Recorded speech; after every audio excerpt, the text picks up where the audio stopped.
Before the vendor ships the relay, how do you know it matches your specification? With top-down engineering, the utility writes a machine-readable system specification, the ISD file. Loaded here, allocation roles, required functions, and the data flows each IED must satisfy. Every required data object and attribute is declared. The tool reads it as a checklist. Add the vendor's process ICD file. The comparison runs instantly.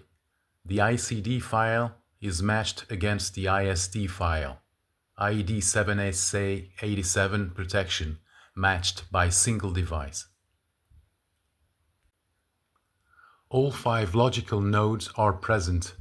All required data objects are present, but 3 sampled value input flows have no matching binding in the vendor file. 6 deviations, 20 requirements satisfied, 4 partial, RREC1, CSWI1, and XCBR1 are present in the vendor file. Thanks for watching. If you would be interested to access this tool, contact me or drop a message in the comments.